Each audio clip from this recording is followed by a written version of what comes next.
What's up, everybody, to another episode of Next Level Teaching. I'm your host, Jeremy Anderson, here with my super dope co-host, Miss Tori Rodriguez, a.k.a. T-Rod. What's up? Hey, y'all. What's up, Jeremy? How are you? Man, I'm feeling amazing. How about you? I'm doing pretty good. Yeah. I'm doing pretty good. I am super excited because we have a principal here with us today. My man. We have Principal Andre Mountain with us. And I'm excited to hear about what he has to impart because this will be our first principal on with us. And so I think that's going to be super exciting. Yeah. But before we get into all of this goodness with him, Jeremy, why don't you tell our listeners who we are here at Next Level Teaching Podcast? Look, we some regular people who are crazy about education, and this podcast is going to help you learn. You know what I'm saying? You're going to laugh. You know what I'm saying? You're going to have a good time, but we want you also to live your best life. And so that's what we about here. We want you to laugh, learn, and live your best life. We're going to have a good time today with Principal Mountain. He's got a lot to say. Yes, 19 sir. years of experience. Yes, sir. Yeah, this is going to be something special. Happy to be here. Yeah, glad to have you here, man. And don't forget, guys, to go in and rate us. Yes. And leave us some reviews if you like what you hear. I think you're really going to enjoy this conversation today. I know I'm excited for it.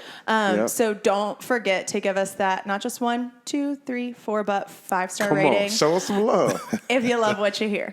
All right? So Principal Mountain here with us has been teaching in, bless him, elementary school for 19 years as a middle school teacher. I kind of cringe a little bit every time we have someone that's in elementary on with us. Special. Yeah, I'm like, right. ooh.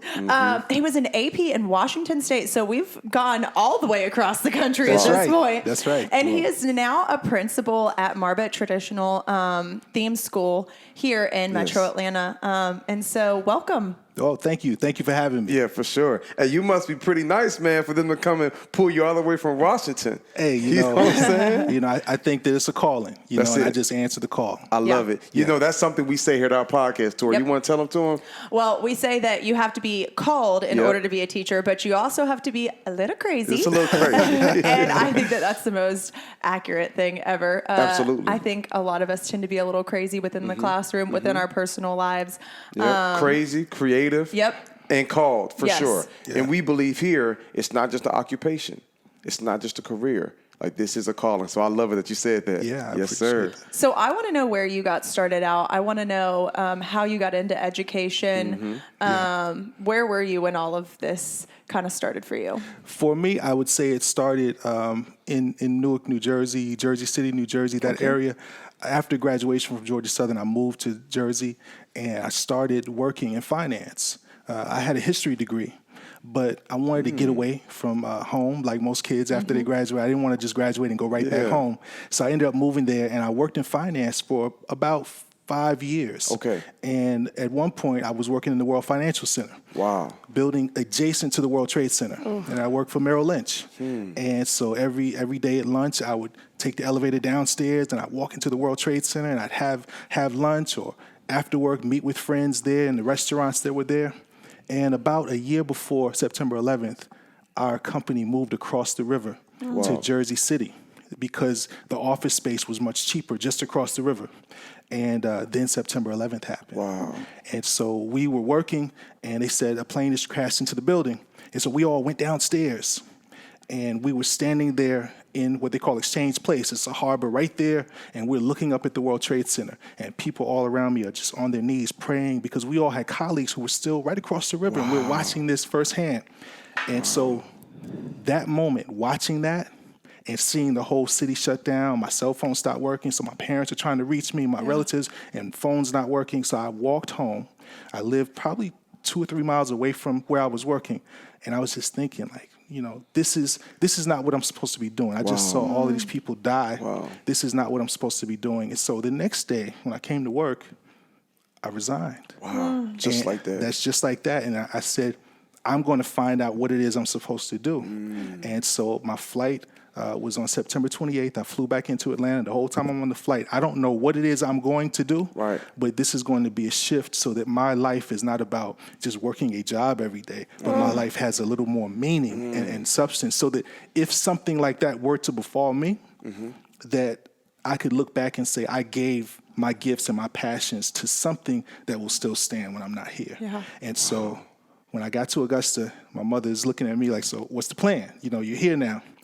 And you like, we're going to figure it out. We're going to figure it out. Right. Wow. And so what I ended up doing was I became a substitute teacher. And my first assignment was a long-term sub. I only had one sub assignment. And this is how I think things work out for a reason. I wasn't a sub that went to multiple schools. I had one assignment that was a 6-month assignment. A teacher had just decided to retire. She was a first grade teacher. And I took a first grade class. And thankfully, I didn't know what I was stepping into. Right. Ignorance is bliss. Yes. And so here are these 6-year-olds who are looking to me to help them learn to read. And I stayed with that group of kids from, say, November until the end of the school year. Wow. And I said, this is what I want to do. Yeah. This is what I want to do. So I enrolled in a TAP program and ended up getting my certification in early childhood education. Wow. Just like that. Yeah. Well, and I'll say I did a little bit of substitute teaching myself my last semester of college. I had like an odd break in between like my first semester of senior year and then my student teaching. And I took some online master's classes, and I actually spent some time substitute teaching. And I think that to me, I got more of an idea in substitute teaching than truly even in my student teaching at times on what was really required of me because, wow, I mean, you are there with them all the time. That's right. And so bless you for walking into that. And because I think there's so many times as educators where we go through student teaching and like all of our years of college, and then we walk into the classroom like, what did I just sign up for? Oh my gosh. I remember standing in my first classroom going, oh my gracious, I'm in charge of all of these lives. Right. Like, not little kids, lives. Like there's real precious souls. Yes. Yeah. And so to be a long-term sub for that long, because I mean, when you're a long-term sub, you are a teacher at that point. It's not like a substitute teacher for a day, and I'm not saying that they do not do amazing things. They definitely do, but that long-term sub, you are truly stepping into the role of a teacher. That's right. And so the fact that you stepped into that long-term sub position and realize like this is really like what I want to do. What an amazing blessing. Yeah, that it didn't chase you away. Yeah. No. Yeah. Because I talk about people in relationships. They'll get in and then they'll testify later. If I'd have known she'd been like this, we would have never got married. But I'm glad it worked out. You know what I'm saying? And that's real. Sometimes you got to get in it. Then you fall in love and you're like, okay, I'm going to embrace it. Yeah. And so I think it's refreshing that you got in it, saw what it was like, oh my, but you hung in there with them. Yeah. Because I'm sure it fulfilled something inside you. Can you speak to that, right? Yes. Because we've got educators all across the country and across the globe that's listening to us. We're in like a dozen different countries. Speak to that heart, because I'm sure you was making good money in New York and Jersey. Right across from the World Trade Center, you in the World Finance Center. I know you're making good money, but on the inside, you felt like ain't enough money for my peace. So can you talk about what happened inside you? I'm sure the check wasn't as big as you was getting when you was on the East Coast. No, it wasn't. Right. You know, but the thing is, you would leave and you feel such a sense of fulfillment. The challenge. What really blew my mind was teaching kids to read and seeing like these kids are learning to actually read these sentences and how empowering that was. You know, that was the thing that really fulfilled me. Right. And then I knew I needed to learn how to be more effective at this because I knew I'm just a beginner. So I started looking at what these veteran teachers were doing, how they set up reading groups and all of that. I became the student. I became the student, even though I was the teacher. And I think that's a principle that I've tried to keep with me throughout my journey in education. As long as you remain the student and you're conscious of how much you don't know, you're always going to continue to grow. So let's talk about that. You've been in the educational space now for 19 years, right? And you're going into your 19th year now. Yes. So 8 years elementary school as a teacher. That's right. And so that's what, 11 years now as an administrator. Yes. So talk about that, because I'm sure there's some disconnect, or it can be. You know what I'm saying? You feel like, well, I'm an administrator now. Like, I call the shots. Like, what do you do to be intentional to keep that same heart and mindset so that you can advocate and serve those teachers that are within your school? Yeah. I think the most important thing is staying tuned into what the teachers are feeling and going through, and then understanding and having the courage to sometimes stand in the gap for teachers and push back against the districts that we work for. You know, a lot of folks get into a position and they get the suit and the tie and all of those things in the office, and they say, you know, I'm just going to be a company man. But in order for companies to grow and thrive, someone at the table has to be the voice of reason and the voice of courage and push back and say, this doesn't work for my teachers, this doesn't work for my families. And as opposed to saying this don't work for the district. Woo! Exactly. And so sorry, I'm feeling all this right now. You just keep going, sir. And so as a principal, I stand on my truth, and I stand on the fact that, I'm not going to just compromise who I am, and I'm never going to forget what these teachers are giving up. I know they're going home grading papers and taking time away from their families. Right. Some of them are devoting Saturdays to get your, the reports read or get this data done. We have to acknowledge that. Yeah. And at some point, we have to give back to them and fight for them. Yeah. And, I've seen so much as a principal that I see how a leader has to have this fortitude to push back. Sometimes you're pushing back against parents. Sometimes you're pushing back against your regional superintendents or, the folks who are dealing with the curriculum. You're saying, well, why is this not in the curriculum? How do we find time to integrate this or these life skills or these pieces of African-American history? Yes. Why does it not include these other things? You have to speak to that. Right. Yeah. Wow.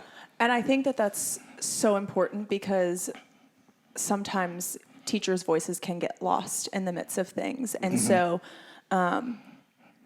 coming from all teachers, I want to say thank you for speaking up for your teachers, for not being afraid to push back. And I think that is something that we are all longing for. To sit in the fire. Yes. So I've probably been in all 50 states, hundreds of schools.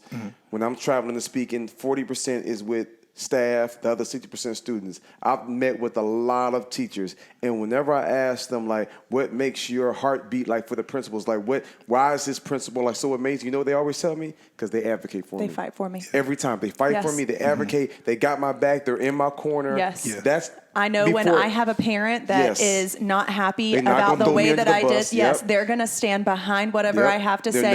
And even if I'm in the wrong about something, you're going to have a conversation with me independently, but you're still going to stand for me in front of that parent because you are there to support me as a teacher.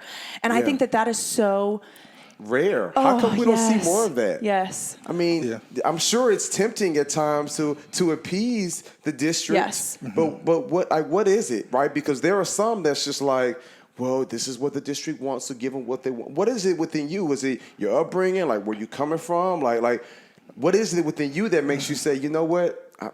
This don't even sit right within me. I might even get in trouble, but I'm rocking with y'all because y'all 65 or 32 teachers show up every single day. Like, what is it that makes you say, I could take the easy route out, but I think it's the example that my parents set for me. Both my parents were educators, and both of them kind of instilled in me this example of dismantling oppressive systems. Yes. That you can work within a system, but if there are inequities within that system or things that need to be corrected, be that voice of change. Don't just accept things for what they are, but make the system better before you leave it. That's good. So leave it better than how you found it. Yeah. Leave it better. And then, in speaking to what you were talking about, principals supporting teachers, there's this saying, scripture even, a house that is divided will not stand. Yes. And so it's so important to sit in front of parents and be on the same page, even if we have our private discussion. Yes. A house divided should not be presented to parents and families. Yeah. So let's talk about that, right? Because when you talk about parents, my most recent book, Next Level Parents, we produced that because we saw that was the big divide. I have that book. You got it. Yes, sir. Okay, nice. There you go. Oh yeah, it's right there. So I had too many conversations with principals and people on the district level saying these parents are like the worst. And so I knew in order for student achievement to rise, the students is one thing, the staff and teachers is one thing, but that parent component is key, right? That's right. And so I appreciate you acknowledging that. But as we're talking about books, man, tell me about your book, man. You just dropped your book, man. Talk to the people about the book. Give us a title. Sure. What kind of moved you, you know what I'm saying? Because most people think that principals walk on water. You know what I'm saying? Like, talk to us. So the title is Principals Don't Walk on Water. Okay. They Walk Through It. Come on. The book is about my experience for the last 3 years being a principal of a school in Metro Atlanta and just what that looks like once you pull the veil back. Because, you see leaders out front in schools or you see them at the PTA meeting, but you have no idea the things that they're going through, the challenges that they face during the course of a day. Right. Yeah. And so this book, the title actually comes from a real experience that happened to me at my school. I arrived at work one day, and for some reason, I saw like my whole student body in the cafeteria. And I was like, what's going on? And so I was talking to teachers, and they said, the hallways are flooded. There was some kind of flood, there was torrential rain, and the water got in the building. And so I had to go see if the classrooms were flooded, but there was like 3 inches of water I had to walk through to get into the building. Nobody was going to do it because we didn't know if the water was in electrical outlets or cords that were coming from computers. And so I had to take that chance and walk through that water to go see if all of the classrooms were flooded as well. And so after that, my regional superintendent came, and a couple of other teachers. We were trying to push this water out of the hallways, and then we had to move the kids. They had to walk around the building to the back of the building to get to their classrooms.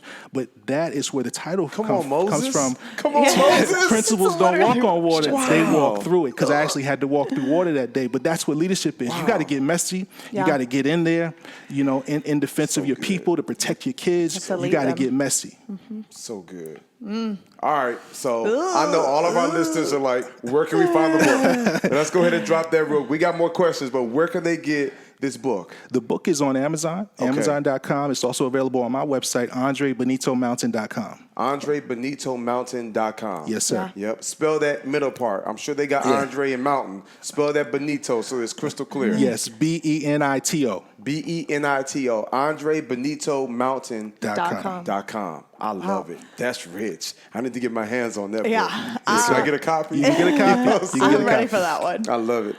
So I kind of want to jump a little bit further into that, because you were talking about having to walk into the mess of things sometimes. And so I want to know, what was like that time that like you almost broke because you had to walk through a mess in life within your career. Yeah. Whether it be from students, teachers, parents, administration, the system. What was your almost breaking point? So I can remember a time when I was a fifth grade teacher in Macon. I was in Bibb County, and I was probably in my third year of teaching. Okay. And I had really worked on classroom culture and routines and building a strong bond between my class. So I didn't have a lot of discipline issues because we had certain agreements. Mm-hmm. And one of those agreements was, hey, if you guys work faithfully and diligently throughout the first part of class, and we get these certain things done, you got 15 minutes at the end, and you can work on your homework, or you can do some reading or whatever. And we got so really good at that and maximizing instructional time that I was able to conference with students who needed help at the end of class. I had these 15 minutes where they earned this time because they were on task. And so one particular day, the assistant principal walked in. We're starting this 15 minutes of downtime, right? Mm-hmm. And I smell some haterade already. So she sits in the back of the classroom. She has her clipboard, and I'm at the desk, and I'm conferencing with a student who's having trouble understanding something. There's no instruction going on like for the whole class. Mm-hmm. People are doing homework. Some folks are writing. Some folks are reading. So she sits there for the whole 15 minutes, and then she leaves me a note, and she says, I need to see you after school. So I come to her office, and she basically says, I visited your class to do an observation. There was no instruction going on. Instructional time was not being maximized. Really? And weren't you one-on-one conferencing with the child? She said, I was very disappointed because, there were no standards being delivered. All the kids were doing different things. And so I let her just share her observation. And I explained to her the instruction had already happened. Mm-hmm.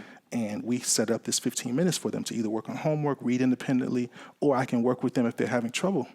And what I gathered from that conversation was that she wanted me to put on a show and jump up and do another round of instruction because she walked in. Not even for district folk. She wanted you to put on a show for her. For her, to dance, like tap dance.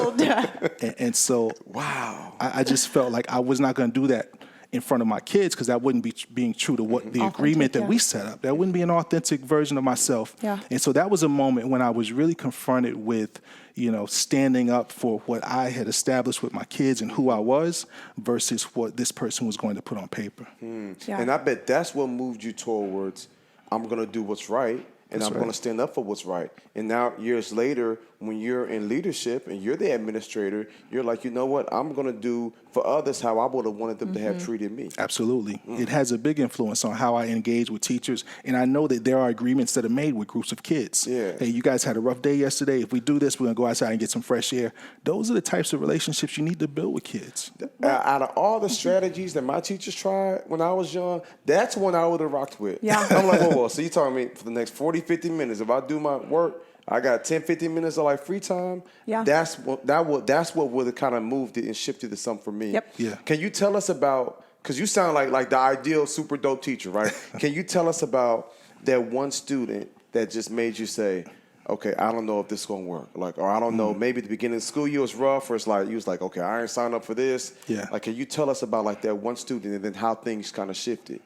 I could tell you about a student named Nigel. I taught him in Macon. Okay. And this is what's interesting about this. The lesson from this is that kids deal with stress in different ways. So Nigel had a brother named Kelvin. They weren't the same age, but somehow they ended up in the same grades. I don't know if one of them had been retained at some point or what.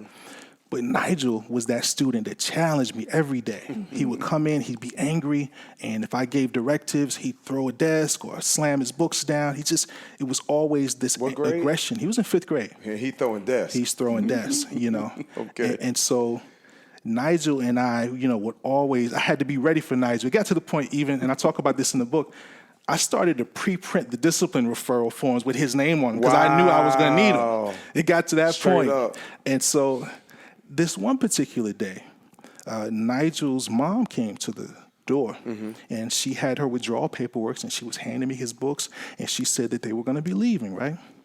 And I was like, really? What's going on? She said, well, we've been living in a hotel for about a month or two. Ooh. And the timeline matched up with all of his aggression. But his brother, you would have never known. And that's why I say kids go through things and exhibit stress from trauma in different ways. Right. And so she's giving me these books. He's going to his other classes, dropping off books. And so I tell her, hey, I wish you the best. I'm going to miss Nigel and Kevin. I didn't know that I was really going to miss Nigel, but I was going to definitely miss his brother, Kevin. And so door closes. A few minutes later, there's a knock at the door. There's Nigel standing there. He was like, Mr. Mann, I just want to tell you I'm going to miss you. You were my favorite teacher. Even though I gave you hell, you my guy. And so it let me know that sometimes kids need us to put these structures in place, but some of the acting out is for something that's going on beyond the school. Yeah. Absolutely. And we have to just be sensitive to that and give kids the supports they need, because here we have Nigel and Kelvin, but Nigel he needed some support. He needed somebody to be there for him. And living in a hotel, I can only imagine what that's like when you're 10. You know? Right. So when I'm doing professional development, one thing I try my best to help educators realize is not to take it personal. That's right. Yeah. Because sometimes you can have that attitude of, my own kids don't talk to me this way. You're going to respect me. I ain't signed up for this. But it's like, don't take it so personal. It's something else going on inside their world that makes them act and respond that way. And so if we can just take the time to listen and to learn and to be open, then we see, that's it. And it's interesting because you got 2 brothers. But one responded differently than the other. That's right. And I think that's an interesting dynamic too, because we try to put these kids in one box and it don't work. They got different personalities, different learning styles. That's right. It's in different backgrounds, different ways that they view things. And so, man, that's deep, bro. Yeah. Wow. So can you tell us about like one kid that captures your heart? Like that one that make you be like, that's my girl or that's my guy. You know what? There was this student, her name is Antonia, and I taught her in Augusta. And even my wife would come to performances. We had a rhetorical club, and kids would learn to do these speeches, and they would get up and they would compete for prizes. The Rotary Club had sponsored it.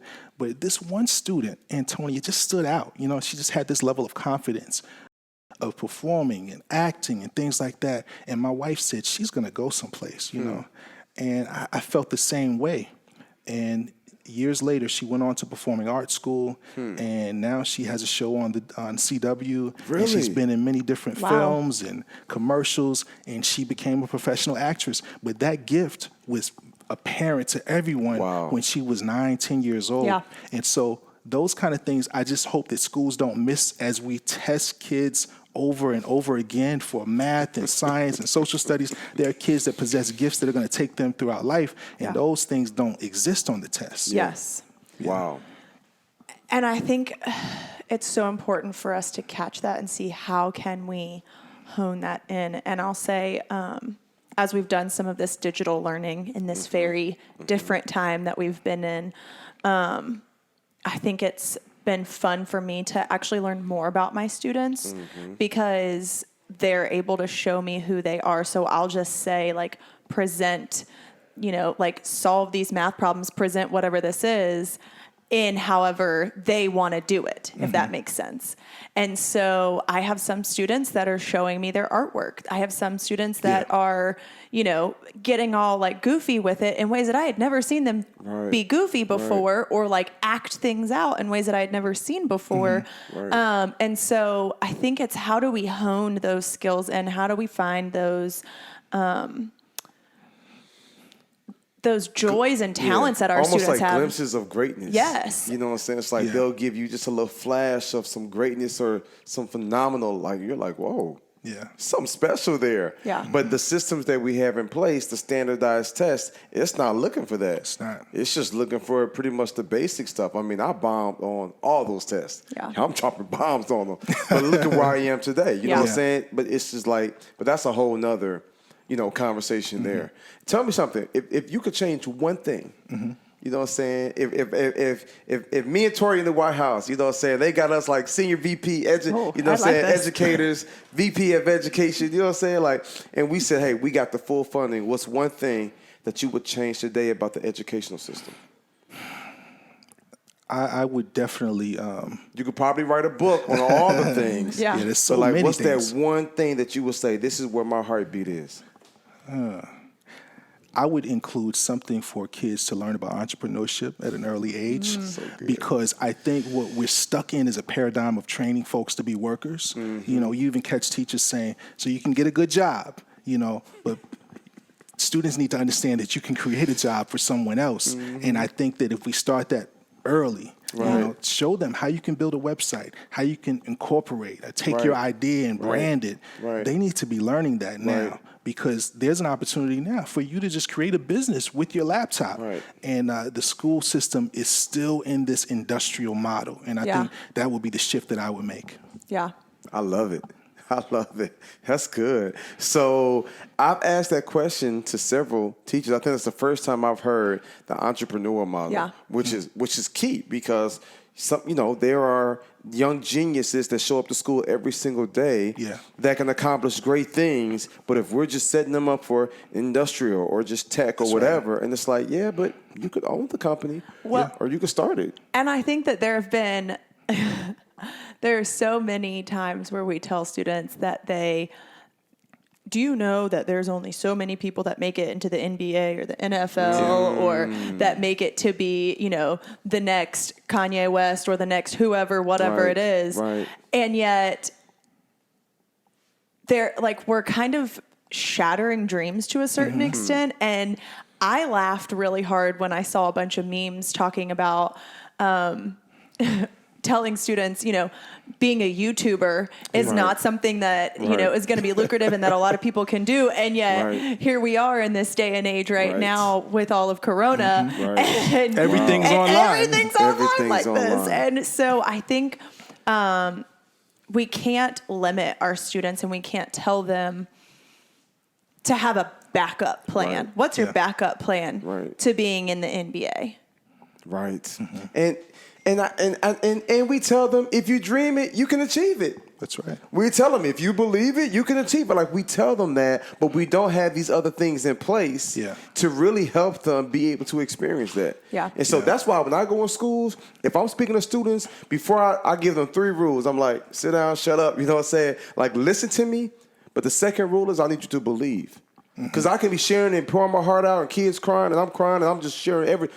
But if in the back of your mind, if you think, well, that's not possible for me. That's right. That's the first thing I hear. I'm like, you got to believe. Like, you got to believe in the greatness that's inside you. And trust me, these educators believe, because if not, you wouldn't have went into this career field. That's right. You wouldn't have went into this career field. You would not have answered the calling that was on your life if you didn't believe. And so I'm telling these kids, like, you have to believe. But so often the system that's been put in place, it doesn't really push that. And it's our responsibility. So those of you listening, right? We need you all thinking, how can I shift that narrative? Like, how can I encourage? How can I challenge? How can I push them to greatness? How can I find creative ways to move outside the curriculum and the standards and speak to their heart and really see what's going on the inside, really seeing that greatness inside them? And I think that's when we can bring about that shift. Like, we all have another level to go to. Yeah. I agree. And so I was hearing you talk earlier about Nigel, for example, and some other things in your career that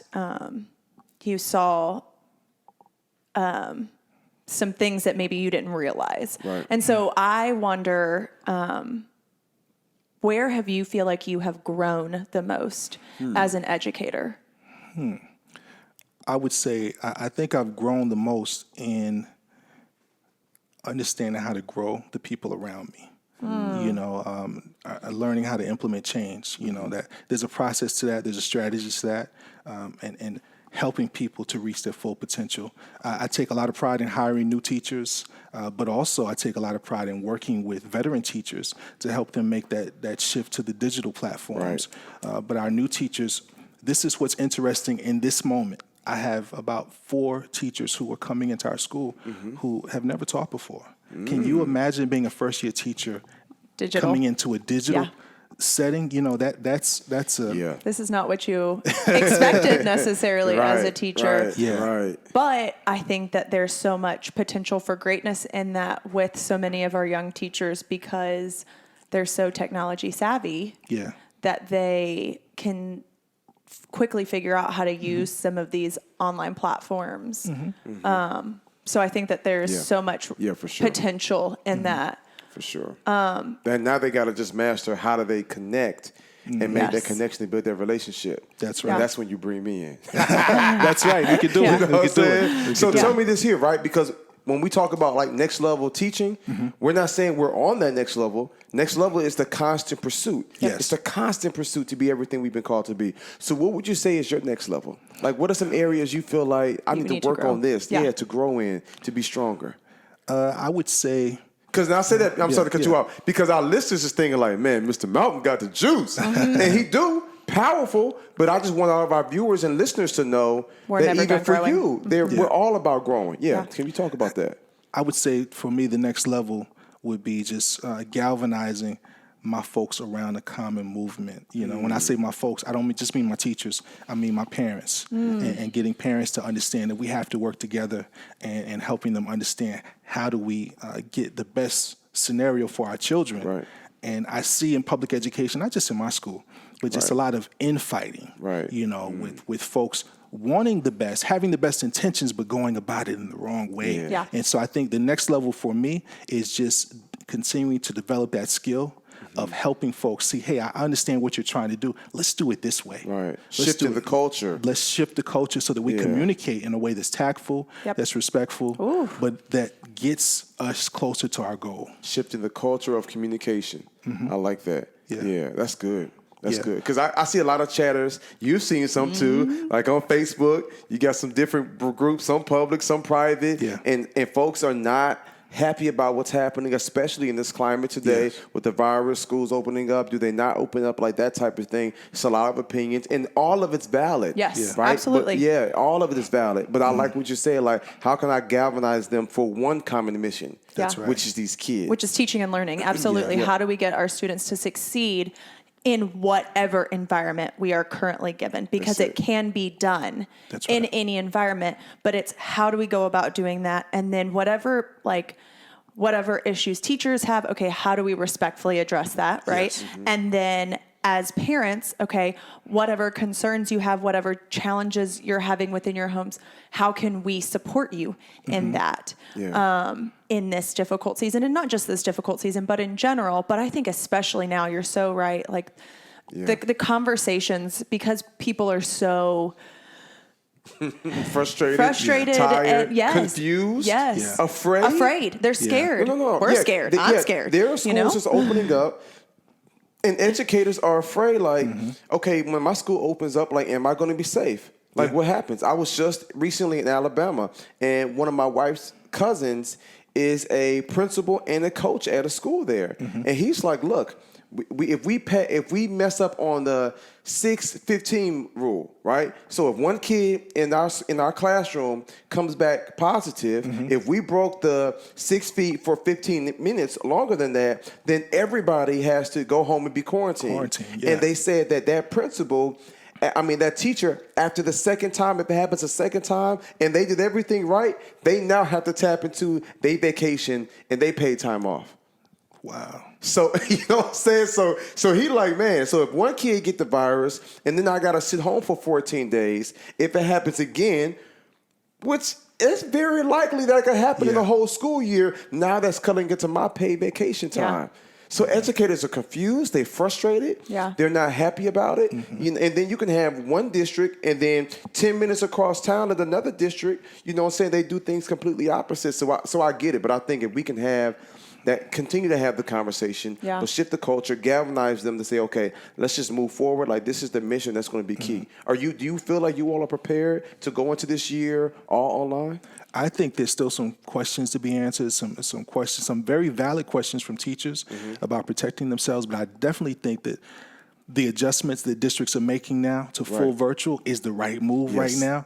But the problem is we're not getting good information from the federal government, you know, this authentic truth about where we are. And so that makes it very difficult to make informed decisions. And so I think I'm in the same position as many principals. You know, we want to do what's best to protect our students and our teachers. Yeah. And that I agree with. And at the same time, the government, which I feel like we've got to do a better job, but they're thinking if we have more kids at home, now these parents some can't afford childcare. Yeah. So, you know, some of these kids, they rely on those 2 meals that they get at school, you know, and then it's like, and we need these parents to be working so that we can go back and run the economy. Like, it's a mess. It definitely is a lose-lose situation. It's a lose-lose, that's it. I will say, I am just trying to look for the joy in it. And look for the potential to grow in it. I have learned a lot about digital learning and digital teaching over these past couple of months. And I have learned that I actually enjoy it. Not that I enjoy it more than face-to-face, but I've learned that there are so many benefits to it and there are so many great things that can be done. And like I was talking about earlier, like there are times where I get to know my students better digitally because I'm seeing their home and they're being a little more open with me in their conversation because they're just making a video and sending it to me and it's not in front of the whole classroom so they don't feel as put on the spot.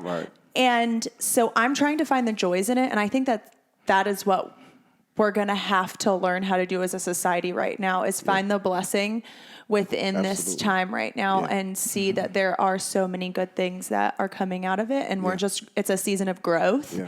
And I think that our education system is going to grow in general in this time. Yeah, it's going to have to. And I think that's one thing I can say about our country. We bounce back.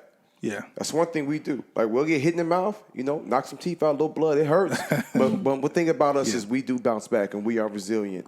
And I think sometimes it's easier if you feel like the best people are in place and they go to bat for you like you do for yours. But to every educator out there, we want to end with this here. We want to make sure that regardless of what's happened, it's unfortunate, it's rough, but you know what? You got Doctors Without Borders that left Johns Hopkins University, and they're overseas, and they're taking care of our military veterans there, right? Yeah. It's hot. They're hearing gunshots. They're hearing explosions all the time. They're away from their families. But you know what? They show up and they get the job done. So I want to give a message of encouragement to every educator out here. I know this year is going to be frustrating. I know it's going to be challenging, but you have what it takes, right? And I want to challenge you now. It's not always going to be convenient. It is going to be very hectic. This whole virus has shifted our whole world, right, that we live in. But we know that you have been called to do this work. So we want to challenge you to be open, to be optimistic. Let's not put so much focus into what's wrong, but let's put our focus into what's strong, right? All right, so let me not focus so much on what's wrong with the system right now, but what's strong with the system. I got Wi-Fi, I got a computer, our kids are home, you know what I'm saying? I can be around my family, at least we're playing it safe. Like, let's try our best to be as positive and as optimistic about this as possible. And when you all do what you've been called to do every day, it's only a matter of time before our kids go from one level to the next. Yeah, I would say one of the things that's good that's come out of this for us. Our school district immediately took us to 1-to-1. So all of our students were able to have laptops. Prior to that, it was middle school and high school. Yeah. And so now all of those students will come back and have a device, and it's taken us to a point where all of our teachers are equipped with doing virtual learning. So there's good that's coming out of this. Absolutely. And I think it's going to take us to the next level. I just hope that education doesn't always find itself in a space where we're faced with a crisis in order to cross to make that great leap. Right. Yeah. Because that's beautiful. We saw that with my parents' generation in the 60s so that they could have equal funding for their schools. It just came to a head with protests and social unrest, and they were able to get equal funding for their schools, and the schools were eventually desegregated. Now we found a crisis here with COVID, and now we're getting funding for technology and training teachers to do virtual things. Yeah. I want education to get to a point where we're like the corporate world, where we get ahead of this and we just continue to grow without a crisis. Advancing outside of the crisis. That's right. I love beautiful. It. Man, Principal Mountain, thank you for rocking with us. All right, thank you for having me. This has been good. This has been good. So before we head out, we're going to do one of my favorite rounds. Let's go. We're going to do our quick lightning round. Let's go. And so I'm just going to ask you a couple of questions. Okay. It's all for fun. All right. But don't get any wrong. And if you think we got a button where the floor is going to open up, that's fine. Then you go. All right, you ready? 60 seconds. Yes. Here we go. All right, what's your favorite food? Pasta Alfredo. Oh, okay. Favorite movie? Higher Learning. Okay. Favorite sports team? Atlanta Hawks. Okay. What is your favorite 90s jam? Favorite 90s jam? Poison, Belle Biv DeVoe. Yes! Let's go. All right, one has to go. Twitter or Instagram? Instagram. Oh. One has to go. Ketchup or mayo? Mayo. Okay. One has to go. Cake or ice cream? Cake. One has to go. Prince or Michael Jackson? That's a tough one, but I'll have to let Prince go. Okay. One has to go. Christmas or your birthday? Christmas. All right. One has to go. Cats or dogs? Cats got to go. Okay. Yes. Was that even a debate? Yeah, that wasn't even a debate. Okay. Do you have any tattoos? No tattoos, no. And what is the best gift you've ever received? The best gift I've ever received. Wow, that's a tough one. I would say, my wife is going to be watching this. I got to think. That's the time anyway. That's the time anyway. Man, she was the best gift. That's right. She was the best gift. Thank you all so much. Thank you so much for being on with us. Yep. Right. It has been... it's been so educational. And like I said earlier, from a teacher that appreciates administration, that's supportive, I want to say thank you on behalf of all teachers. Thank you so much for speaking into that. Thank you so much for encouraging not only your teachers, but also those within your county.